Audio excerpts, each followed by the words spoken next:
یہ ان کی رفیع احمد صاحب کی کمپیٹنس تھی. یونٹیو ٹیکس سب پہ لگے گا تو مسلمانوں میں جو بدماش ہیں مسلمان ان سے کترائیں گے, گھبرائیں گے.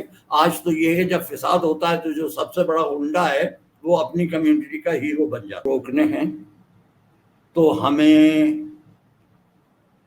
دونوں کمیونٹیز میں ان لوگوں کو آئسولیٹ کرنا پڑے گا جو فساد کراتے ہیں, اور فساد کرانے والے دونوں کمیونٹیز میں ہیں. راشننگ ابالش کر دی اور پرابلم حل ہو گئی. آپ یہ کہیے کہ یہ ان کا میریکل تھا, یہ ان کا کرشمہ تھا, یہ ان کا معجزہ تھا.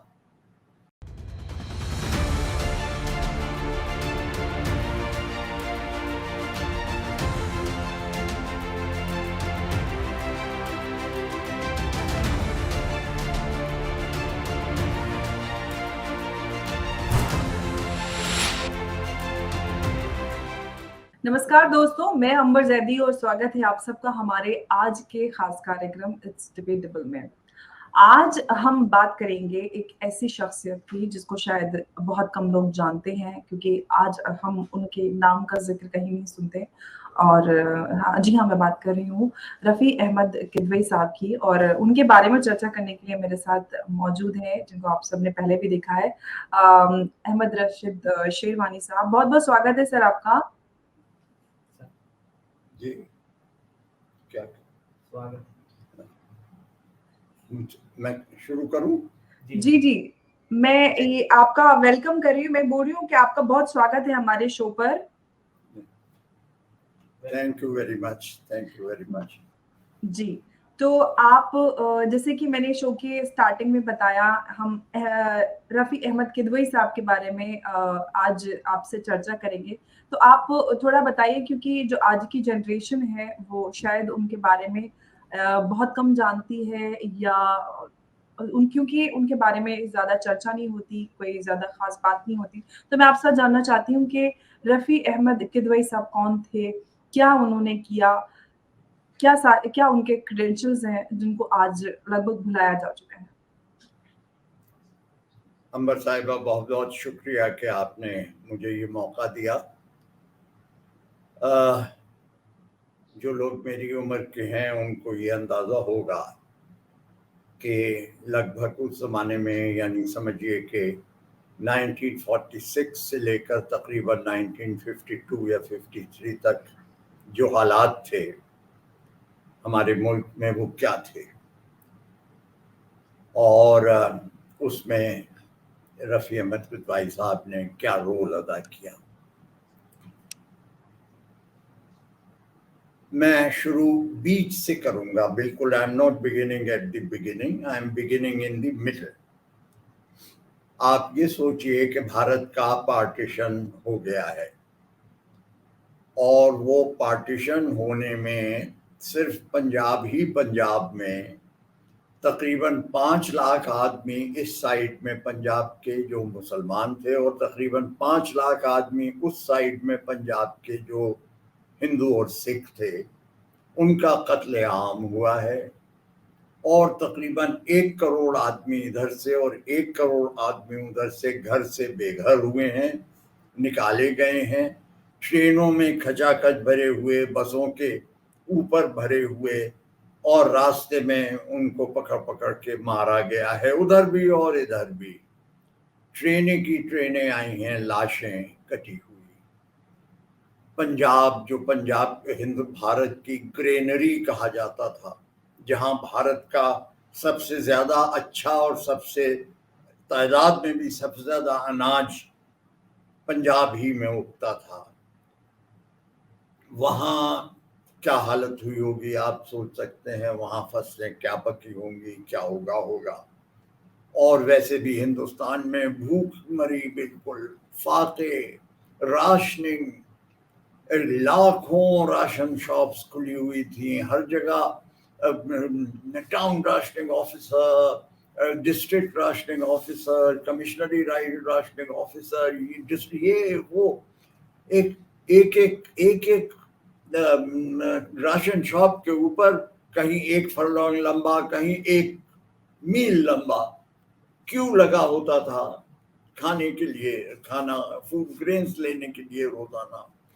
رشوت خوری، بے ایمانی، کسی کی شادی ہونے والی ہے، کسی کے یہاں بیٹی کی یا بیٹے کی، تو وہ ٹاؤن راشننگ آفس میں جا کر وہاں برآمدے میں ایک ایک دو دو دن تین تین دن کھڑا ہے کہ ہائے مجھے کوٹا مل جائے، مجھے چینی کا کوٹا مل جائے، یا لیہو گیہوں کا کوٹا مل جائے، چاول کا کوٹا مل جائے تو میرے یہاں شادی ہو جائے. اور آفیسر ایک آفت تھی. پہلے food and agriculture minister doctor Rajendra Prasad بنے، جو کہ اتنی عظیم ہستی، اتنے لائق آدمی، ہندوستان کے ٹاپ لوگوں میں سے ایک، اور انہوں نے بہت بڑا کام کیا کانسٹیٹیوئنٹ اسمبلی کے پریزیڈنٹ کی حیثیت سے، چیئرمین کی حیثیت سے، اور اس کے بعد وہ دیش کے راشٹرپتی بنے. But I am saying with all due respect and admiration for doctor Rajendra Prasad ji, as Food and Agriculture Minister of India, he was an utter failure. اس کے بعد جے رام داس دولت رام جی بنے، وہ تو خیر بیچارے بھلے آدمی تھے جیسے بھی تھے. کنہیا لال مانک لال منشی فوڈ اینڈ ایگریکلچر منسٹر بنے. اتنا انٹیلیجنٹ آدمی میرے خیال سے 20ویں صدی کے بھارت میں 2-3 سے زیادہ پیدا نہیں ہوئے ہوں گے جتنا کنہیا لال مانک لال منشی تھے. Genius, brilliant. But as food and agriculture minister, he was a flop. بالکل ایک دم فیلئر. اب جناب یہ ہو گیا کہ ہائے کیا ہو، بھارت کی فوڈ سمسیا، کھادی سمسیا، فوڈ پرابلم کیسے حل ہو. تو رفیع احمد قدوائی کو پکڑ کے فوڈ منسٹر بنایا گیا. اور آپ کو یقین نہیں آئے گا کہ ان کے دشمنوں نے، مخالفوں نے، ورودھیوں نے یہ سوچا تھا کہ اب اس کا بھی پتہ کٹے گا راجنیتی سے، یہ بھی فیلئر ہوگا. جب اور کوئی کامیاب نہیں ہو پایا تو یہ کیا کامیاب ہوگا. رفیع احمد قدوائی صاحب نے اس کو قبول کیا اور وہ فوڈ منسٹر بنے، اور اس کے بعد وہ غائب ہو گئے. اب جرنلسٹ جو ہیں انہیں ڈھونڈتے پھر رہے ہیں ہر جگہ کو، کہاں جی فوڈ منسٹر کا کوئی پتہ نہیں ساری بھارت میں. ارے کہاں گئے جواہر لال نہرو بھی پریشان، یہ وہ. خیر رفیع صاحب کا کہیں نہ کہیں سے میسج آ جاتا تھا کہ پریشان مت ہو، میں یہاں ہوں. 10-15 دن کے بعد وہ آئے اور انہوں نے اعلان کیا راشننگ از ابالشڈ. اب لوگ ہکا بکا، ہائے راشننگ از ابالشڈ. لاکھوں آدمی راشننگ ڈپارٹمنٹ میں کام کر رہے ہیں، لاکھوں یہ راشن شاپس ہیں، کیسے چلے گا کام، لوگ بھوکے مر جائیں گے، کیا ہوگا. جواہر لال نہرو جی جا رہے تھے چائنا ایک ٹور پر اپنے دوست چوئن لائی سے ملنے کے لیے. وہ ایئرپورٹ پہ پہنچ چکے تھے، ہوائی جہاز میں بیٹھنے والے تھے، وہاں 8-10 جرنلسٹ پہنچے. انہوں نے کہا کہ جی وہ آپ کے فوڈ منسٹر نے راشننگ ابالش کر دی ہے، کیا ہوگا کیا ہوگا.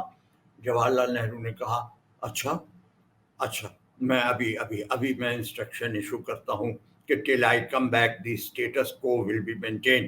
جب تک پرائم منسٹر واپس نہیں آتے تب تک جو استھتی یتھا طریقے سے مینٹین ہوگی، آپ پریشان مت ہوئیے. اس کے بعد میں وہاں سے چین سے واپس آ کے میں دیکھ لوں گا.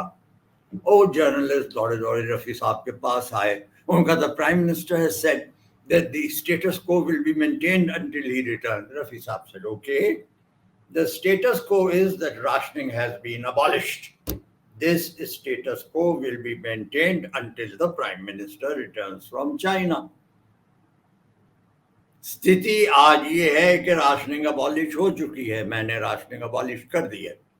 یہ اسٹیٹس کو، یہ ستھتی بنی رہے گی جب تک کہ پردھان منتری جی چین سے واپس نہیں آتے. جب تک پردھان منتری جی چین سے واپس آئے بھارت کی فوڈ پرابلم آدھی سالو ہو چکی تھی. عام طور پر دکانیں کھلی ہوتی تھی، گیہوں ملنے لگ. اس سے پہلے یہ تھا کہ راشننگ شاپ پہ جو گیہوں ملتا تھا اس میں گھن لگے ہوتے تھے، جو دالیں ملتی تھیں ان میں چوہے کی مینگنیاں پڑی ہوتی تھیں، کھانے کے قابل نہیں ہوتا تھا. ریسٹوروں میں آپ جائیں تو کہیں گے جی آج ویٹ کی کوئی چیز نہیں ملے گی، آج رائس کی کوئی چیز نہیں ملے گی، آج فلاں چنے کی کوئی چیز نہیں ملے گی. روزانہ کسی نہ کسی چیز پہ راشن. ایک آفت تھی.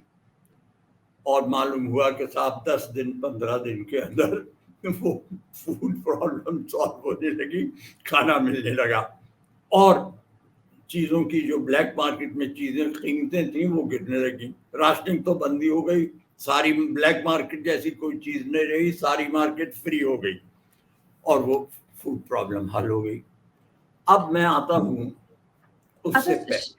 شیروانی صاحب, میں آپ سے یہاں پہ سوال کرتی ہوں کہ انہوں نے ایسا کیا کیا جو اتنی بڑی پرابلم سالو ہو گئی؟ میں آؤں گا اس پہ. یہ تو بہت ہی جی. امپورٹنٹ سوال ہے جو آپ نے کیا ہے, اور بعد میں جواب دوں تو بہتر ہے, ورنہ جواب جی چھوٹا سا ٹھیک ہے. انہوں نے صرف راشننگ ابالش کر دی اور پرابلم حل ہو گئی.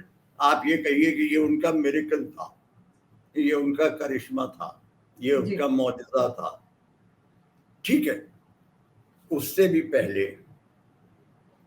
جب کہ سارے نارتھ انڈیا میں کمیونل رائٹس ہو رہے تھے, اس زمانے میں رفیع احمد قدوئی یو پی میں ہوم منسٹر تھے. اور آپ لوگوں کو یقین نہیں آئے گا کہ اس سے پہلے مسلم لیگ نے اور جناح نے جتنی خباثت اور جتنی نحوست یو پی میں پھیلائی تھی اتنی ہندوستان میں اور کہیں نہیں پھیلی تھی. جتنا کمیونلزم اور جتنی ہیٹریڈ یو پی میں پھیلائی گئی تھی ہندو مسلمانوں کے بیچ میں, اتنی اور کہیں نہیں تھی, اور پنجاب میں تو بہت ہی کم تھی. میرا تو پنجاب سے بھی تعلق رہا ہے. پنجاب میں Hindu Muslim relations were not at all bad. Sir Sikandar Hayat Khan chief minister تھے, اور لوگ تھے, سر چھوٹو رام تھے, یہ تھے, وہ تھے, سردار تھے, مسلمان تھے, سب تھے, ایک ساتھ رہتے تھے. کبھی کبھی لڑ بھی لیتے تھے, تو اس میں کیا ہوا کہ کورو پانڈو نہیں لڑے تھے, وہ تو چچیرے بھائی تھے. تو بھائی لڑ بھی لیتے ہیں, ہم بھائی ہیں, کبھی کبھی لڑ بھی لیں گے, دوست بھی آپس میں لپا ڈپکی ہو جاتی ہے, لیکن اچھے ریلیشنز تھے. لیکن یو پی میں خاص طور پر ایک شخص ہوا کرتا تھا چودھری خلیق الزماں, اس سے زیادہ خبیث اور شیطان ہندوستان میں شاید ہی کوئی ہوا. ایسی انہوں نے نحوست یو پی میں پھیلائی تھی, اور اگر کہیں فساد ہونے چاہیے تھے, اگر کہیں مسلمانوں کا قتل عام ہونا چاہیے تھا تو یو پی میں ہونا چاہیے تھا. یہ حالت, وہاں رفیع احمد قدوئی کھڑے ہوئے تھے 3 کانسٹیچوئنسی سے 1946, اور مسلم لیگ نے طے کیا تھا کہ اس کو ہم ہرائیں گے. 2 جگہ سے رفیع احمد قدوئی کی ضمانت ضبط ہوئی تھی, تیسری جگہ سے وہ بڑی مشکل سے ضمانت بچا پائے تھے, 3 جگہ سے ہارے تھے, اور ان کے دشمن بھی خوش ہوئے تھے کہ چلو اب اس کا پتہ کٹا. لیکن رفیع احمد قدوئی نے فوراً, کسی کو معلوم ہی نہیں کہ ایسا ہو رہا ہے, فوراً انہوں نے یونیورسٹیز کانسٹیچوئنسی سے نامینیشن داخل کر دیا. یونیورسٹی باقی سیٹیں تو الگ الگ ہوتی تھیں, مسلمانوں کی الگ, ہندوؤں کی الگ. مسلمان کو صرف مسلم سیٹ سے کھڑا ہونا ہے, صرف مسلمان وہاں ووٹ دیں گے, تو وہاں تو رفیع احمد صاحب ہار گئے. لیکن وہ جنرل کانسٹیٹیوئنسی سے کھڑے ہو گئے, وہاں وہ ود ہینڈز ڈاؤن جیت گئے, اور جیت کے وہ آئے اور یو پی کے ہوم منسٹر بنے. پنڈت پنت کے بعد نمبر 2. انہوں نے یو پی میں فساد نہیں ہونے دیا. فسادات کی جو لہر پنجاب سے چلی تھی وہ جمنا کو کراس کرتے کرتے ٹھنڈی ہو گئی. یہ ان کی رفیع احمد صاحب کی کمپیٹنس تھی. خیر, لیکن کچھ لوگوں کو یہ بات پسند نہیں تھی. اب میں آپ کو کیا بتاؤں کمیونلزم کیا ہے اور کیا نہیں ہے. کبھی کبھی تو میں پوچھتا ہوں کہ who is not communal? I am also communal. کون کمیونل نہیں ہے؟ ہم سب کمیونل ہیں, اور میرے خیال سے تھوڑا سا کمیونل ہونے کا ہر شخص کو ادھیکار ہے, حق حاصل ہے, ہونا چاہیے کمیونل, تھوڑا زیادہ.